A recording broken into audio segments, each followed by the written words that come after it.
السلام عليكم ورحمة الله وبركاته. إلى حضرة نبينا محمد صلى الله عليه وسلم وعلى آله وصحبه الكرام، إلى والدينا ولمعلمينا ولذوي الحقوق علينا أجمعين، شائر الله لهم الفاتحة. أعوذ بالله من الشيطان الرجيم. بسم الله الرحمن الرحيم. الحمد لله رب العالمين الرحمن الرحيم مالك يوم الدين، إياك نعبد وإياك نستعين، اهدنا الصراط المستقيم، صراط الذين أنعمت عليهم غير المغضوب عليهم ولا الضالين، آمين. الحمد لله الذي خلق الإنسان في أحسن تقويم وهداهم إلى صراط مستقيم يكون من أهل الجنات النعيم. اللهم صل وسلم وبارك على سيدنا محمد الفاتح لما أغلق والخاتم لما سبق، ناصر الحق بالحق والهادي إلى صراطك المستقيم، وعلى آله وصحبه حق قدره ومقداره العظيم. سبحانك لا علم لنا إلا ما علمتنا إنك أنت العليم الحكيم. قال رب اشرح لي صدري ويسر لي أمري واحلل عقدة من لساني يفقه قولي، أما بعد. Yang dimuliakan Tuan Pengurusi, seluruh ahli jawatan kuasa surau, para asatizah, tuan-tuan guru, para alim ulama, Al-Fadhil Ayanda Ustaz Syekh Hussein, seterusnya ibu-ibu, ayah-ayah, hadirin dan hadirat, muslimin dan muslimat yang dirahmati Allah Subhanahu wa ta'ala sekalian. Alhamdulillah, pertamanya kita meninggikan rasa syukur kita kepada Allah Subhanahu wa ta'ala yang memberikan kepada kita kesempatan, ruang dan juga peluang untuk kita bertemu kembali pada malam ini untuk kita menyambung kembali perbincangan kita menggunakan kitab Idaman Penuntut pada menguraikan yang kusut dalam ilmu fiqh yang dihimpun dan disusun oleh Tuan Guru Haji Abdul Ghani bin Haji Yahya rahimahullahu ta'ala. Mudah-mudahan segala usaha dan juga amal yang kita lakukan pada hari ini akan dinilai dan dicatat di sisi Allah Subhanahu wa ta'ala sebagai amal kita yang soleh. Allahumma amin. Hadirin muslimin dan muslimat yang dirahmati Allah ta'ala sekalian, pada pertemuan kita yang lalu kita telah selesai membincangkan berkaitan dengan fardu ataupun rukun-rukun wudu. Sebagaimana yang kita pelajari sebelum ini, itulah fardu wudu ataupun rukun wudu itu ada 6 perkara, 2 yang kering, 4 yang basah. Kan? Yang kering itu iaitulah niat dan juga tertib, dan yang basahnya itu ialah membasuh muka, membasuh tangan sampai siku, kemudiannya menyapu kepala dan juga membasuh kaki. Itu yang wajib ataupun rukun fardu wudu yang kita bincangkan pada pertemuan kita yang lalu. Malam ni tuan-tuan yang dirahmati Allah Ta'ala sekalian, kita akan sambung lagi perbincangan kita masih lagi dalam perkara berkaitan dengan wudu, dan hari ini kita akan masuk tentang sunat-sunat wudu. Kalau kita jauhi kita muka surat 21. Muka surat 21, kalau Rumi 8. Kalau Rumi 8. Baik.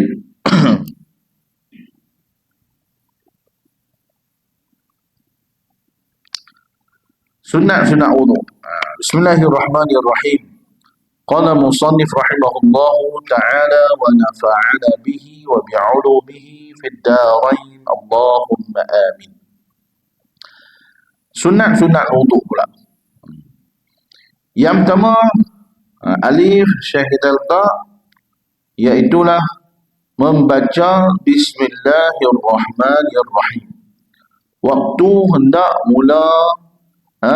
mulakan membasuh tapak tangan. Dan dia kata lagi sunat membaca a'udzubillahi minasyaitonirrajim terlebih dahulu. Maknanya pada perkara yang pertama sekali, ketika kita basuh tangan awal-awal sekali, kita baca ta'awuz dahulu. A'udzu billahi minasyaitonir rajim. Kemudiannya kita baca bismillahirrahmanirrahim. Kan? Yang pertama membaca bismillahirrahmanirrahim.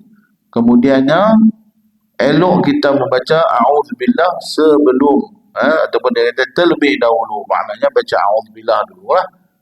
A'udzubillahi minasyaitonirrajim, barulah bismillahirrahmanirrahim. Baik. Kalau suka, kalau kita suka, kalau kita mau, elok ditambah lepas daripada bismillah tadi dengan membaca doa. Bismillahirrahmanirrahim. Lepas tu kita baca doa sikit. Ini sunat. Apa dia doa dia? Alhamdulillahi ala al-Islam wa ni'matihi. Segala puji bagi Allah Ta'ala yang telah mengurniakan kami agama Islam dan nikmatnya. Alhamdulillahilladzi ja'ala al-ma'a tahura. Segala puji bagi Allah Ta'ala, Tuhan yang telah menjadikan air untuk dibuat bersuci. Tahura, air itu jadi suci. Wal Islam nura, dan menjadikan Islam itu sebagai cahaya. Rabbi a'udzu bika min hamadzatis syayatin. Rabbi a'udzu bika min hamadzatis syayatin. Bukan man no. Kalau ada yang silap baris tu. Rabbi a'udzu bika min, bukan man kan. Min. Rabbi a'udzu bika min hamadzatis syayatin. Wahai Tuhan, aku berlindung denganmu daripada godaan syaitan. Hamadzat bermakna wasawisis syayatin. Was-was, no? Godaan-godaan syaitan, makna di sini waswas. Hamadzat maknanya ialah tiupan-tiupan ringan ataupun was-was yang ditiup-tiup yang ke dalam hati kita oleh syaitan. Wa a'udzu bika rabbi an yahdurun, dan aku berlindung juga denganmu ya Allah daripada mereka hendak hampir denganku. Maknanya berlindung juga dengan Allah Ta'ala daripada mereka hadir untuk datang ganggu kita. Ini yang paling bagus sekali, no? Maknanya bila kita nak buat ibadat ni, kita tahu dah syaitan akan main ganggu kita. Dia akan main untuk nak bagi waswas, rosak dan juga binasakan amal ibadat yang kita buat. Dia baiklah dengan pelbagai keadaan. Lebih lagi, iaitulah dia akan datang dengan tiupan-tiupan was-was di dalam hati kita. Keraguan-keraguan dia akan main, no? Ada orang tuan-tuan, subhanallah, Allah bagi kepada dia alhamdulillah, ketika muda, ketika sihat, dia tak ada was-was. Tapi bila main berumur sikit tuan-tuan, Allah bagi kepada dia ujian, dia jadi was-was. Dia jadi was-was. Baru ni saya ada jumpa satu orang ustaz. Ustaz, tapi bila dia main dah tua-tua ni, dia tak pi dah ke tempat sembahyang yang selalu dia duduk sembahyang. Kita pun duduk heran, pasal apa lama sangat ustaz ni tak jumpa ni. Berbulan-bulan tak jumpa. Rupanya dia pergi sembahyang tempat lain yang jauh sikit daripada rumah dia. Kebetulan pula saya pergi sembahyang di situ dan dia pula sembahyang sebelah saya. Kan? Kita ni kami masbuk. Saya habis sembahyang lama dah. Dia bangkit daripada sembahyang tu, duk baca duk baca surah Fatihah tak lepas-lepas. Sampai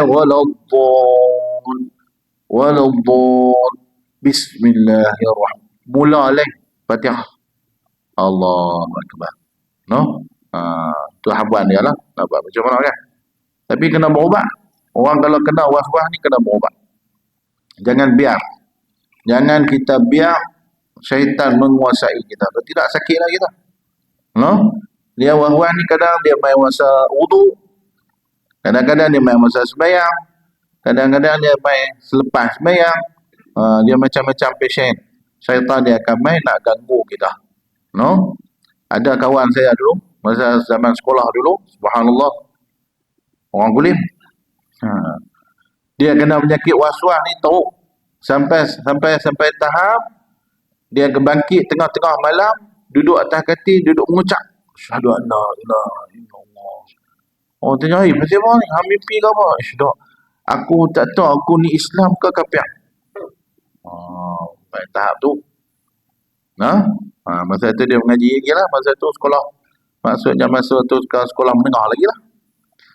Kemudian takdir Allah Ta'ala, dia orang cerdik pandai ni. Dia sambung buat diploma di Darul Quran, DQ, Jakim. Tapi walaupun dia ni, Allah Ta'ala uji dia dengan keadaan lagu tu, dia Allah Ta'ala bagi satu keistimewaan. Satu malam dia boleh mengapai 2 juzuk. Quran tu. Satu malam dia boleh mengapai 2 juzuk. Mak dia cerita. Dia tak sempat nak habis lagi 2 juzuk untuk nak periksa esok ni. Jadi malam tu, kok mana pun dia nak kena bagi perhabis juga. Dia telefon mak dia. Abang kata ni mak ni tolong doa kat cik ni, esok cik nak periksa ni lagi 2 juzuk tak habis lagi. Macam mana? Tu malam ni nak try mengapai juga macam mana pun. Dan mak dia pun sembahyang doa apa semua. Mak dia cerita. Esok pagi ni dia boleh bawa 2 juzuk baru pada ustaz dia. Maknanya dalam masa semalam tu boleh 2 juzuk. Dalam duk apa? Duk was-was lagu tu. Dan kalau dia masuk bilik air, pakai orang lain pakai dak dah. Ni orang penyakit. Kena berubat dah, kena berubat. Tapi lah ni dah alhamdulillah lah dah tak ni dah. Dia dah tak kena penyakit tu dah, dia habis dah penyakit dah, alhamdulillah. Duk rajin masuk radio, masuk TV dan sebagainya. Rezeki dah. Baik. Jadi kena baca. Kena minta lindung Allah Ta'ala daripada penyakit tu, penyakit was-was. Kalau tidak betul kita nak sembahyang, kita baca. Rabbi a'udzubika min hamadzati syayatin wa a'udzubika rabbi an yahdurun. Minta Tuhan lindung ibadat kita ni daripada gangguan-gangguan syaitan. Ni kalau suka. Makna Syekh kita kata kalau nak baca pun boleh, tak baca pun tak apa. Tapi kalau baca pun bagus. Iaitu ketika mana kita basuh tangan, kita baca a'udzubillah minasyaitonirrajim, bismillahirrahmanirrahim. Kemudiannya kita baca doa yang kita tambah ni, alhamdulillah alal Islam wa ni'matihi. Terima kasih ya Allah bagi nikmat Islam dan segala nikmat-nikmat yang ada dalam Islam. Dan menjadikan air sebagai bahan untuk kita bersuci. Air itu sebagai air yang suci dan juga boleh kita gunakan untuk bersuci. Baik, itu doa yang bagus untuk kita amalkan. Kemudian Syekh kita kata, jika tinggal membaca bismillah pada permulaannya, baca, ambil wuduk lupa baca bismillah pada permulaan, sekalipun sengaja, walaupun sengaja, saja tak baca bismillah. Awak tak baca bismillah? Saja. Saja. Saja tak baca bismillah. Syekh kita kata, sekalipun sengaja tak baca bismillah itu, maka sunat dibaca pada pertengahannya. Tak mana kita teringat, kita baca bismillah. Yang pentingnya masih lagi dalam perbuatan wuduk. Yang bagusnya kita mula dari bismillah ni sebelum kita basuh tangan. Ataupun ketika kita basuh tangan mula-mula sekali. Itu paling bagus. Tapi kalau kita terlupa, tak mana kita teringat. Tak baca muka, baca bismillah. Tak basuh tangan sampai siku, baca bismillah. Hatta sampai ketika kita nak basuh kaki dah, pun tak apa, baca juga bismillah. Walaupun ketika mana kita basuh kaki, baca bismillah. Tetapi tidaklah dituntut untuk kita membacanya juga. Tidak lagi kita dituntut untuk membacanya lagi apabila telah selesai wuduk. Maknanya telah habis tempohnya. Dah basuh kaki dah, dua-dua belah dah basuh dah, kita membaca doa dah, habis dah. Baru teringat, tak baca bismillah. kita membaca bismillah. Bismillahirrahmanirrahim. Boleh tak? Bolehlah baca, tapi tak dikira sebagai sunat wuduk dah. Kerana apa? Kerana sudah tamat. Dia sudah tamat perbuatan wuduk. Habis tu baca bismillah tadi untuk apa hal lain tu? Baca bismillah tu sebagai amal ibadat hal lain lah pula. Tapi tak termasuk dalam sunat wuduk lah. Kerana apa? Dia panggil fatal waqt. Telah habis masanya. Tempohnya habis. Berbeza dengan kita makan. Makan, kalau kita terlupa baca bismillah, walaupun kita dah habis licin lah. Kan? Licin lah. Pinggang kita habis dah, belah 4 kali dah. Allah lupa baca bismillah. Kalau makan, walaupun dah habis makan, tetap disunatkan kita membaca bismillah. Cuma ada ulama mengajar, maknanya bacaan bismillahnya bismillahi awwaluhu wa akhiruhu atau bismillah fil awwalihi wa akhirih. Boleh lah. Bismillah awwaluhu wa akhiruhu atau bismillah fi awwalihi wa akhirih. Bolehlah baca lagu tu. Iaitu ketika mana kita terlupa membaca bismillah waktu makan. Kerana apa? Kerana ada hadis yang menyebut tentang apabila orang itu dia membaca bismillah, walaupun sudah makan dah habis dah pun baca juga bismillah, kerana dia terlupa tadi, maka syaitan yang tadinya tumpang makan makanan kita, dia akan mengeluarkan semula. Maknanya syaitan hak makan dengan kita saat ni, dia orang lain kenyang dah, baguslah aku boleh tumpang dia makan hari ni, dia lupa. Tengok-tengok kita baca bismillah, dia akan luah kembali. Maknanya dia akan menjadi lapar semula. Macam mana nak tengok? Wallahu a'lam. Tak nampak lah kan. Tapi tak usah buat begitu lah. Ada juga, ustaz boleh tak ustaz, kalau kita tak baca bismillah, kita makan bagi habis dulu, jadi bagi syaitan seronok. Kan? Lepas tu habis-habis makan, kita pun baca bismillah ya awwaluhu wa akhiruhu. Lepas tu syaitan pun muntah, tu kita gelak kat dia. Boleh tak? Dia kata, ni. Saya ada budak-budak tanya hari tu kan. Dia kata, macam mana ustaz? Boleh tak? Kita perkenal syaitan lah, bagi dia muntah. Pada muka dia sakit perut. Dia kata, macam-macam lah. Jadi, yang betulnya kita bacalah makan itu kita baca bismillah. Kalau terlupa pun kita bacalah bismillah ya awwaluhu wa akhiruhu, ataupun kita baca bismillah juga walaupun kita dah habis makan, kerana dia akan menyebabkan syaitan akan meluahkan semula, mengeluarkan balik daripada apa yang dia makan. Baik. Itu yang pertama, iaitu membaca bismillah. Yang kedua, membasuh kedua-dua tapak tangan hingga ke pergelangannya sebelum berkumur. Yang kedua, basuh tapak tangan. Basuh tapak tangan lah. Sampai ke pergelangan tangan sebelum kita berkumur. Ini benda yang sunat. Sunat wudu. Baik. Jadi, yang pertama baca bismillah. Yang kedua, basuh tangan. Sampai ke pergelangan tangan. Kalau dalam kitab Bidayatul Hidayah, Imam Al-Ghazali ajak kita supaya baca doa. Imam Al-Ghazali ni setiap perbuatan wudu ada doa-doa yang diajarkan oleh Imam Al-Ghazali. Baik di dalam Bidayatul Hidayah pun ada, dalam Ihya pun ada. Kerana apa? Kerana Imam Ghazali ajak baca doa pada setiap gerakan ataupun setiap perbuatan wudu, adalah kerana wudu kita itu apabila kita baca doa, setiap satu pergerakannya akan menyebabkan kita menjadi khusyuk di dalam berwudu. Maknanya kita ambil wudu tu, basuh tangan, ada doa dia. Allahumma inni as'alukal yumna wal barakah. Itu doa dia kalau dalam Bidayatul Hidayah. Ya Allah ya Tuhan, saya mohon kepadamu ya Allah, pada basuhan tangan ini apa dia? Al-yumna, keuntungan, wal barakah, dan juga keberkatan.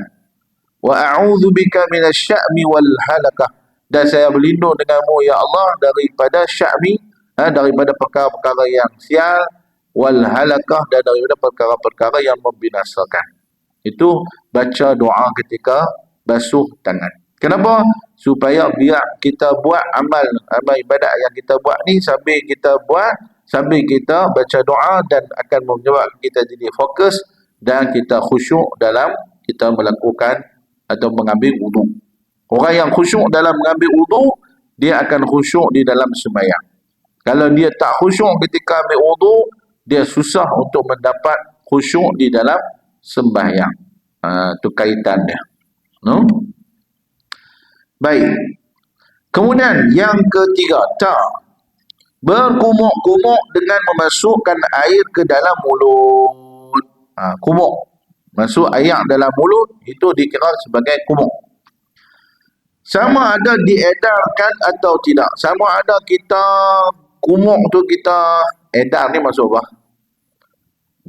Kita masuk air, kita duk kumuk. Kita bagi air tu berjalan, kita kocak dalam mulut. Sama ada kita kocak dalam mulut ataupun tidak, kedua-duanya dikira sebagai berkumur. Hatta kalau kita masukkan air saja, masuk ya, luah balik, luah saja. Kita tak apa kita nak panggil bahasa ni, kita panggil apa? Sebab masuk air dalam mulut, kita kocak-kocak tu kita panggil kumur kan. No? Tapi saya kita kata ni diedarkan. Dia kata makna bagi air tu berjalan. No, dalam mulut tu bagi air tu berjalan. Sama ada kita edarkan dia bagi air tu berjalan dalam mulut ataupun tidak, maka dia tetap dikira sebagai wudu. Dia dikira sebagai berkumur. Yang eloknya, yang bagusnya, yang afdalnya apa dia? Diedar-edarkan. Kemudian diluahkan. Jangan telan. No? Kalau telan, dia kumur-kumur betul dia telan. Dia kira sebagai berkumur. Ya, dia kira sebagai berkumur juga. Dia kira sebagai berkumur juga. Kalau dia masukkan air tanpa dia berkumur-kumur, tanpa dia mengocak air dalam mulut, maka dia dikira sebagai kumur juga. Dan kalau dia kumur, kemudiannya dia telan tuai air tersebut, dia tetap juga dikira sebagai berkumur. Dikira berkumur juga. Baik. Kemudian, tang mana gosok gigi? Siwak? Tak ada. Saya kita tak bubuh siwak. Siwak, ambil bulu gigi kan, kita gosok gigi. Ambil siwak, kita gosok gigi. Di dalam wudu, hukum dia sunat. Perbuatan bergosok gigi ini hukumnya sunat, tapi tak ada dalam. Ada pun yang kita baca sebelum ni, ada tajuk muka surat berapa? 12 kah? Kan? Bersugi 13. Menggosok gigi. Yang tu secara umum.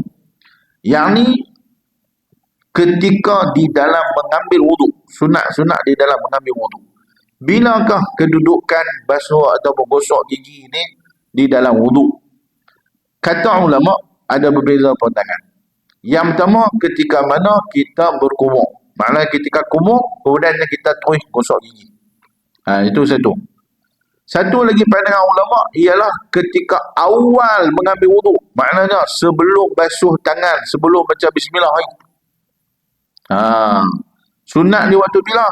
Awal-awal kita nak ambil wudu, sebelum kita ambil wudu basuh tangan, sebelum kita baca bismillah, kita ambil berus gigi dulu, kita berus gigi dulu.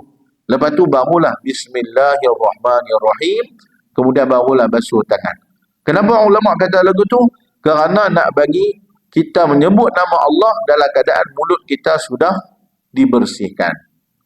Itu tujuannya kenapa digosok gigi ataupun kita siwak gigi kita itu hak first sekali sebelum bismillah dan sebelum basuh tangan, kerana kita nak menyebut nama Allah dalam keadaan mulut kita sudah dibersihkan. Jadi ada dua lah pandangan ulama. Satu ketika mana sebelum baca bismillah, sebelum basuh tangan. Yang kedua berus gigi ataupun bersiwak pada ketika saat kita berkumur. Sambil kumur, sambil kita menggunakan kita punya berus gigi. Ataupun kita guna kayu siwak. Baik.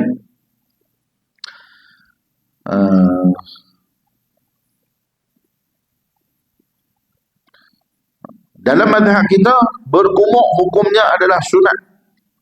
Tetapi ada juga mazhab yang mengatakan berkumuk hukumnya adalah wajib. Seperti mazhab Imam Ahmad. Imam Ahmad mengatakan berkumuk hukumnya wajib. Termasuk dalam wajib wudu. Tapi kita bukan mazhab kita, tak wajib lah. Sunat saja. Yang keempat, menyedut air ke dalam hidung. Yang ni nama dia istinsyaq. Menyedut air ke dalam hidung. Sama ada dihisap air itu ke pangkal hidung dan dikeluarkan ataupun tidak. Yang pentingnya masuk air dalam hidung.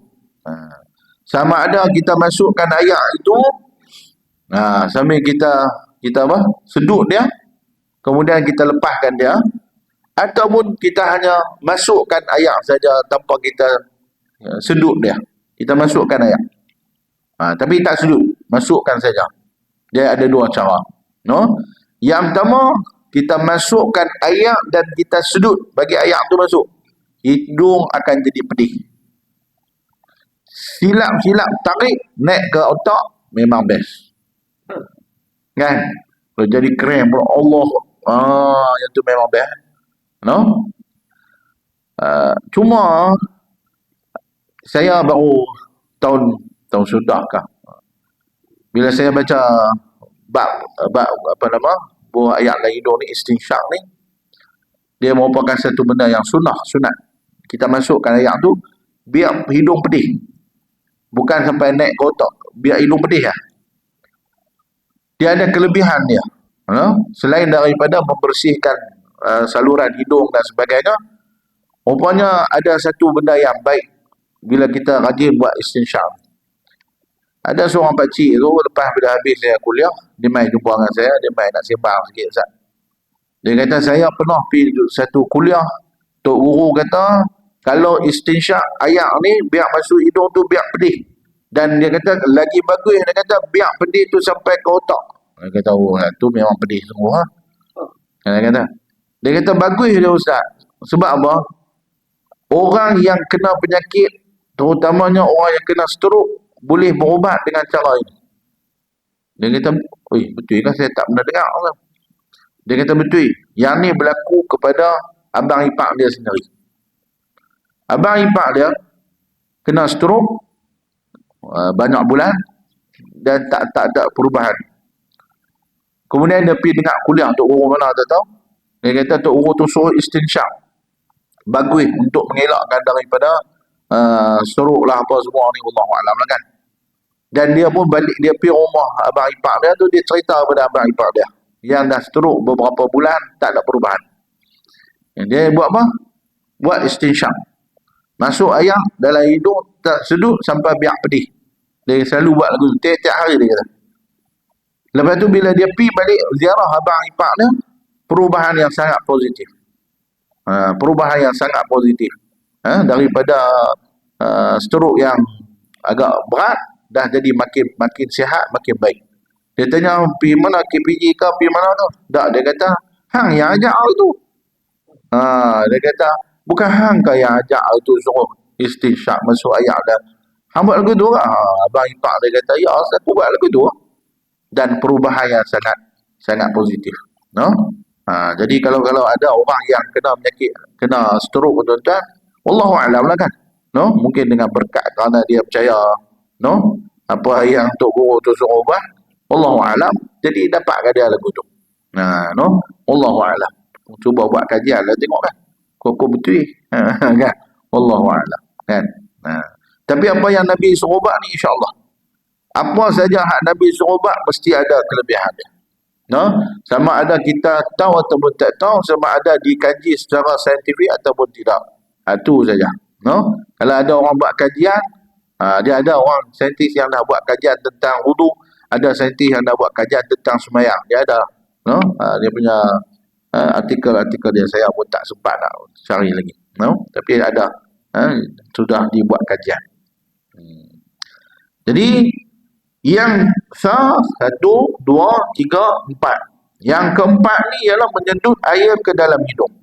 Sama ada kita hisap dia, sedut dia ke pangkal hidung dan dikeluarkan ataupun tidak. Takat kita masukkan saja. Itu pun dikira sebagai memasukkan air ke dalam hidung.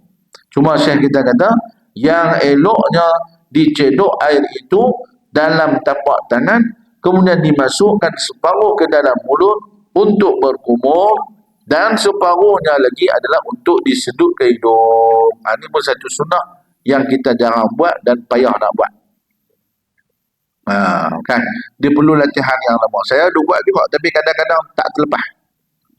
Satu cebokkan air ni kita ambil ni, satu cebok ni, satu cebok ni gunakan separuh untuk kumur, separuh lagi air yang masih ada ni masuklah hidung. Sontak, maknanya masuk mulut terus masuk hidung. Yang ni perlu latihan yang banyak. Kadang-kadang kita duk buat juga. Kadang-kadang terlajak juga. Hak masa duduk-seduk tu terlajak naik ke atas. Dia dapatlah kepedihan yang nikmat itu. Rupanya ada orang ulama ajak cara dia ialah, kalau nak ketika kita nak sedut dia, kita tarik nafas dulu baru sampaikan air tu dalam hidung, terus masuk. Jangan kita tarik masa awal-awal tarik. Hak tu yang menyebabkan dia naik terus ke otak. Naik ke kepala kita tu lah.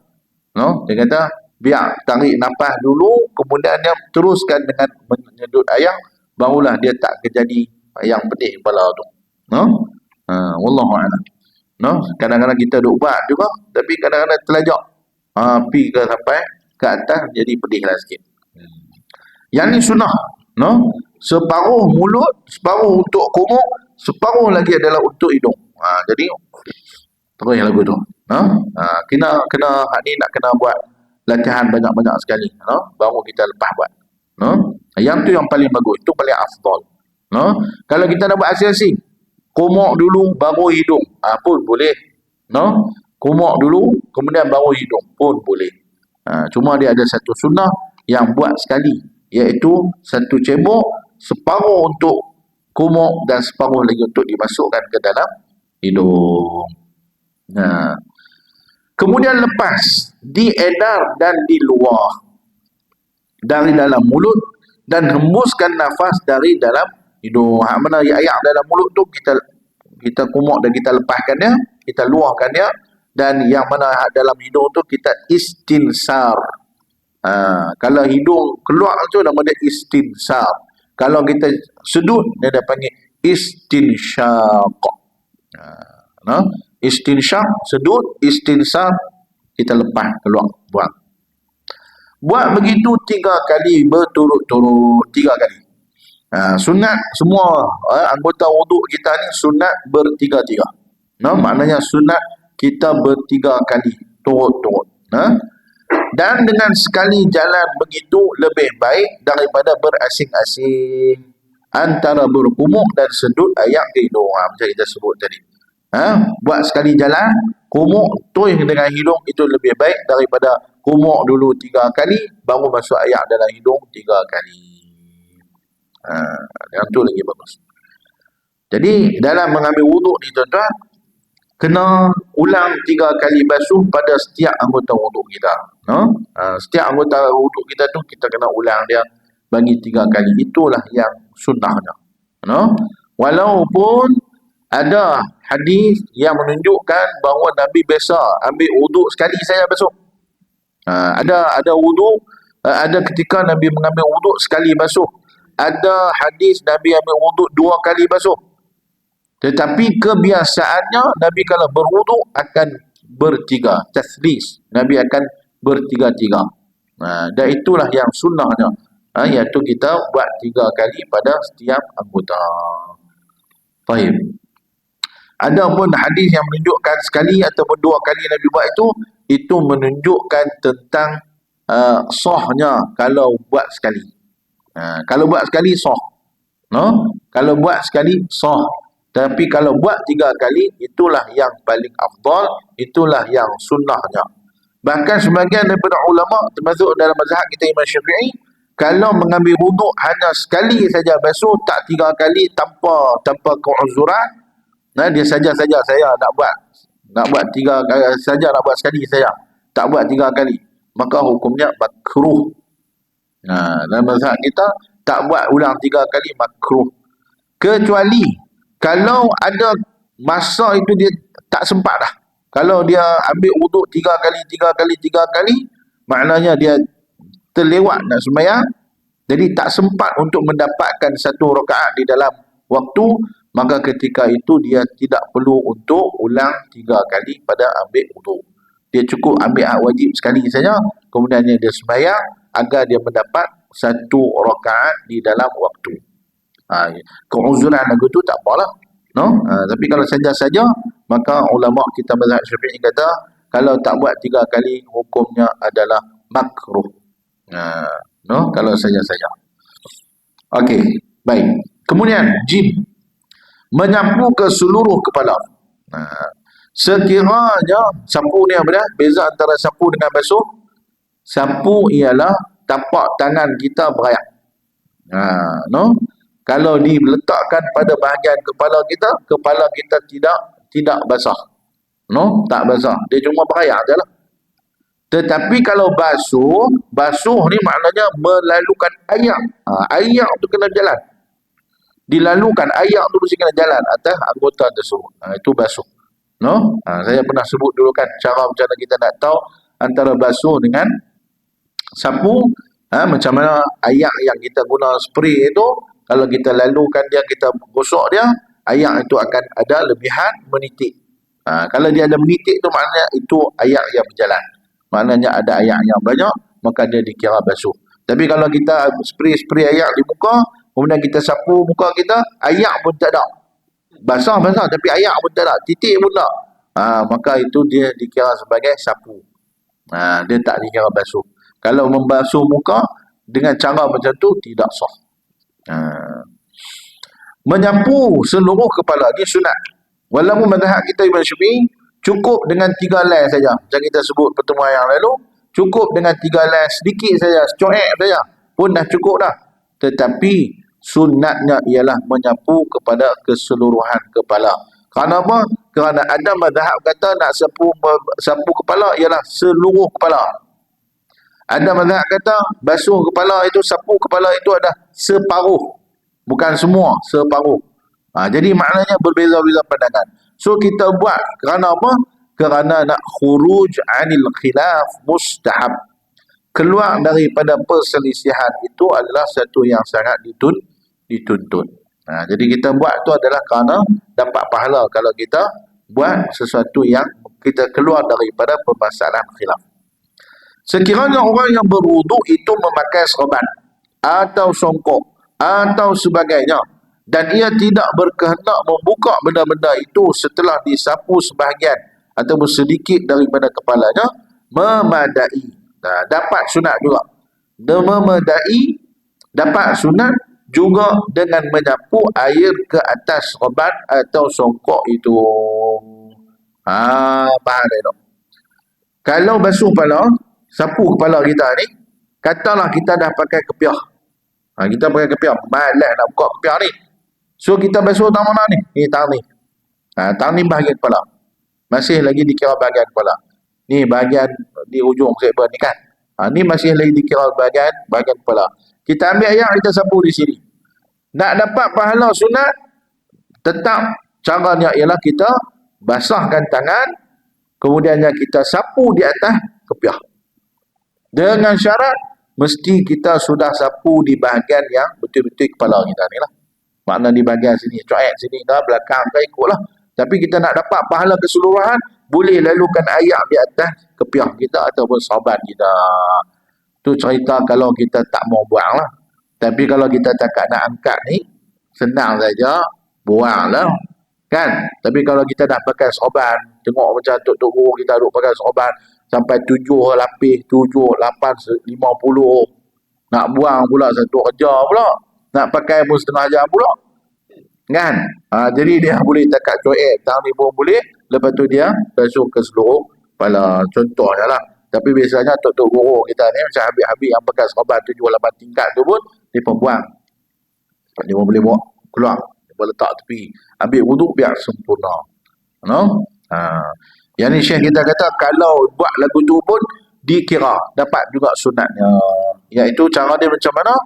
Orang yang pakai songkok ataupun pakai kepiah ataupun pakai sebagainya ini, serban ke apa sebagainya, kemudiannya dia sapu dah di sebahagian daripada kepala dia itu, memadailah juga dengan mendapat sunat juga menyapu ayak ke atas serban.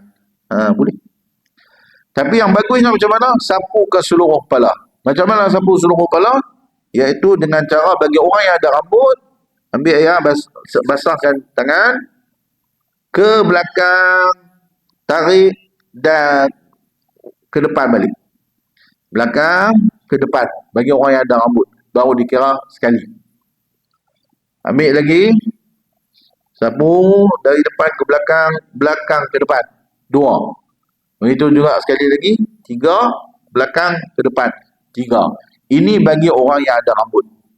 Bagi orang yang tak ada rambut, baru balik umrah, kepala duduk segar lagi, jadi cara dia ialah dia pergi tangan dia daripada depan ke belakang dikira 1, kalau dia patah balik ke depan dikira 2. Beza dia. Orang yang rambut ada, belakang ke depan balik baru kira 1. Orang yang tak ada rambut, ke belakang kira 1, ke depan kira 1 lagi. Makna 2 kali dah. Tu beza antara rambut, ada rambut dengan tak ada rambut. Sampai macam tu sekali dibincangkan di dalam ilmu fiqh. Baik. Sikit je tuan. Ke-9 nanti nak azan pun sekali. Ke-9 nanti lah. Hala pun 8.50 lah. Tertulis lah sikit. Kemudian menyapu kedua-dua telinga sebelah depan dan belakang dengan ayak yang lain. Ayak yang lain daripada ayak sapu kepala tadi. Kadang-kadang ada orang dia ambil rambut ni, kemudian dia terus kepada telinga. Sunatnya ialah kita ambil ayak yang lain untuk telinga. Sunat kita ambil ayak yang lain untuk kita basuh telinga. Basuh hak mana? Basuh sapu kedua-dua telinga, belah depan dan belah belakang. Belah depan ni hak kita duduk nampak depan ni, belah belakang ni hak belakang. Sapu di bahagian depan dan belakang dengan ayak yang lain daripada ayak untuk menyapu kepala. Caranya iaitu memasukkan kedua-dua ruah. Ini satu ruah, 2 ruah jari telunjuk ke dalam lubang telinga dan diedarkan. Dijalan-jalankan dia. Diedarkan kedua-dua jari itu atas lipatan-lipatan telinga. Ni lurah-lurah telinga ni. Manakala 2 ibu tangan dia ni, ibu jari ni, diedarkan atas belakang kedua cupingnya. Macam kita dah buat tu lah. Ni sunat. Itu satu. Kemudian dia kata apa dia? Kemudian tekapkan kedua tapak tangan yang sedia basah itu kepada kedua-duanya. Ini pun satu sunnah yang orang tak buat. Lepas daripada kita dah basuh telinga lagu tu, sunat dia apa tu? Tekap telinga. Tekap. Sunat tu. Telinga ni anggota yang paling banyak kali dibasuh di dalam ambil wuduk. Ketika basuh muka, ayak kena pada telinga. Ketika basuh rambut, juga sunat bagi kena telinga. Kalau basuh muka, kena telinga. 3 kali basuh, 3 kali dah basuh telinga. 3. Kemudian basuh kepala. 3 kali basuh kepala, 3 kali kena pada telinga juga. 3 kali. 3, 6. Kemudian basuh telinga. Memang saja basuh dia saja 3 kali. 9 lah. Kemudian tekap pula 3 kali. Tekap. 9, 3 dan 9, 12 lah. Satu lagi sunat, iaitu basuh ataupun celup ayak pada jari telunjuk, kemudian masukkan ke dalam telinga. Ambil lagi ayak, jolok lagi. Ambil, jolok. Ini pun sunnah juga. Maknanya basuh telinga ni banyak kali. Kerana apa? Telinga ni Kalau tak dengar kata, Jahannam. No? Sebab tu dia basuh telinga banyak kali. Hikmah dia sebab telinga ni guna untuk nak dengar. No? Dengar tak dengar memang Allah Ta'ala sebut kan. Telinga kita ni supaya mendengar benda-benda yang baik. No? Mendengar yang baik dan mengikuti wa yattabi'una ahsana. Allahumma ja'alna minal ladzina yastami'una al-qawla wa yattabi'una ahsana. Ya Allah, jadilah kami ni daripada orang yang dengar kata dan mengikut benda yang baik. Dengar kata telinga ni. Sebab tu orang tua kita dulu, kalau anak tak dengar kata, kita panggil dia buat tak dengar, kita pulas telinga. No? Tak bagi dengar kata. Telinga ni main peranan. No? Baik. Itu sunat dia. Tekapkan kedua tapak tangan yang sedia basah itu kepada kedua-dua telinga. Jadi maknanya banyak kalilah telinga kita ni digunakan untuk dibasuhkan telinga kita ini. Kemudian disarut. Disarut ni apa? Diselat. Disarut, diselati celah-celah janggut bagi orang laki-laki jika ia lebat. Sunat diselat-selat orang yang janggutnya lebat. Bagi orang lelaki. Demikian juga kedua-dua jambangnya yang lebat. Begitu juga kalau jambang dia lebat, maka sunat juga untuk dia diselat. Supaya ayak bagi kena disunat.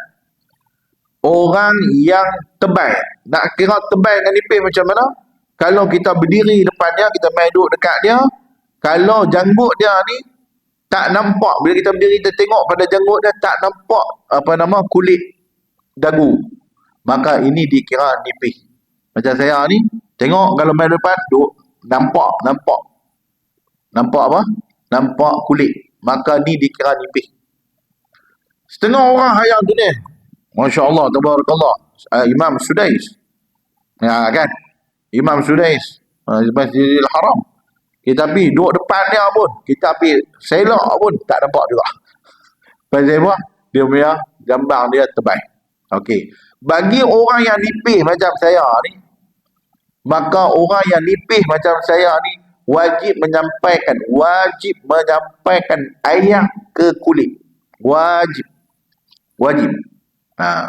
Kalau kita basuh tu, bagi ayak tu sampai kepada kulit. Wajib. Sebab apa? Sebab nipis. Tapi bagi orang yang jambang dia, janggut dia tebal sampai tak nampak kulit.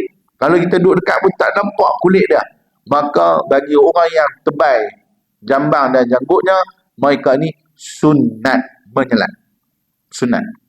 Bagi orang yang tak berapa banyak ni, tak berapa nak tebal, maka wajib supaya ayak sampai. Tu beza dah. No? Demikian juga kedua-dua jambangnya yang lebat. Adapun janggut yang jarang bagi orang laki-laki dan mana dia?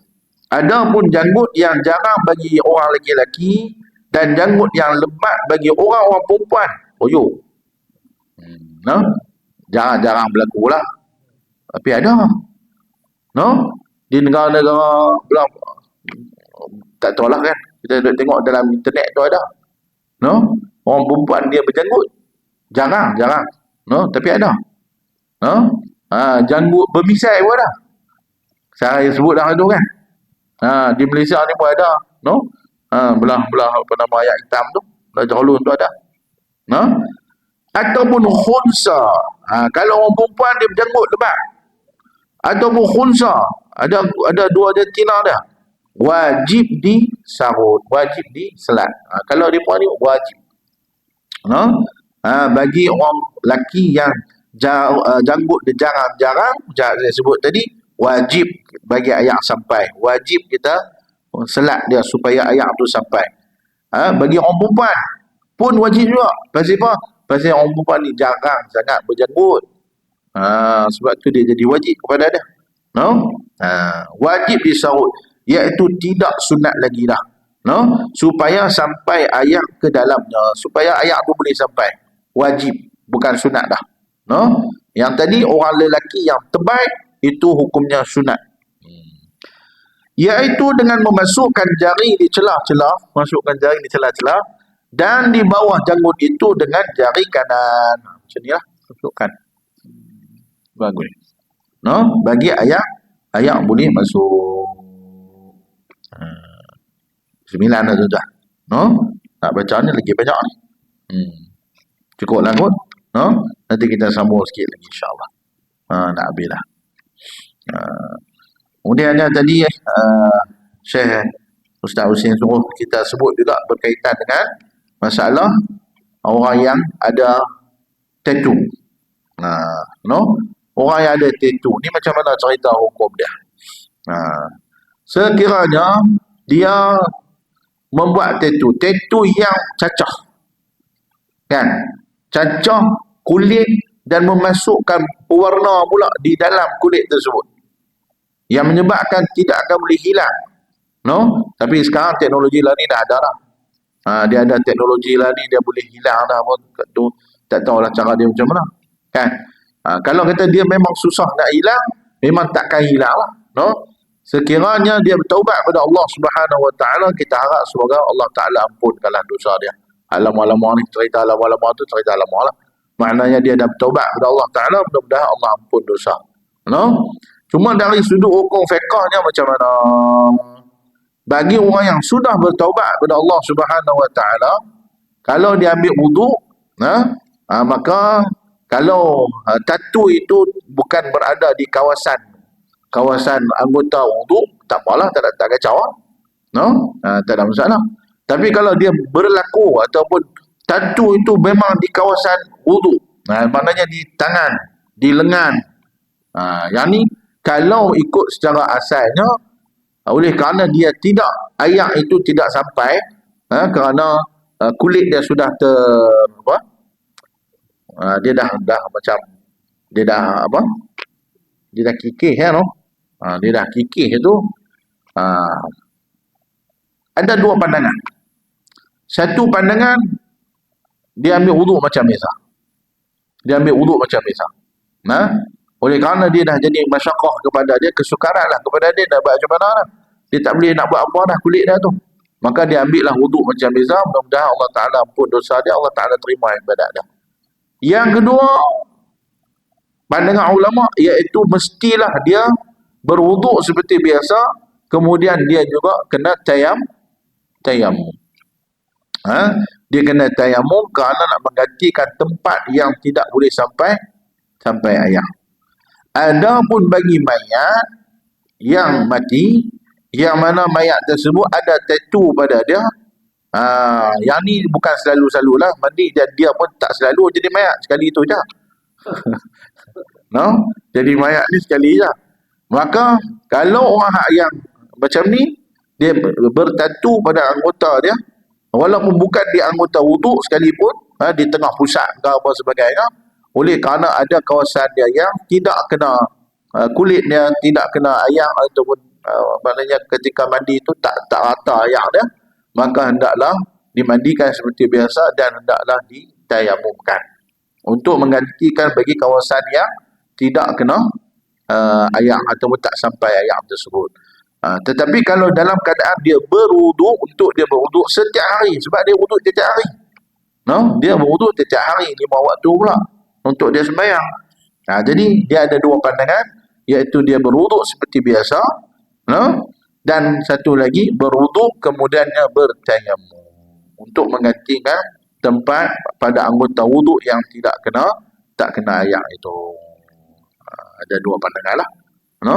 Tapi kalau untuk si mati, jenazah tersebut, oleh kerana dia mati hanya sekali, memang dia kena tayamum. No? Selalunya kita buat lepas pada ambil wuduk tak, no? Kan, lepas ambil wuduk kita dah lap apa semua kering, baru kita akan tayamum pula untuk menggantikan pada tempat yang tidak sampai ayak, no? Dia bukan masalah tayamum saja, no? Termasuklah orang yang buat operation kan.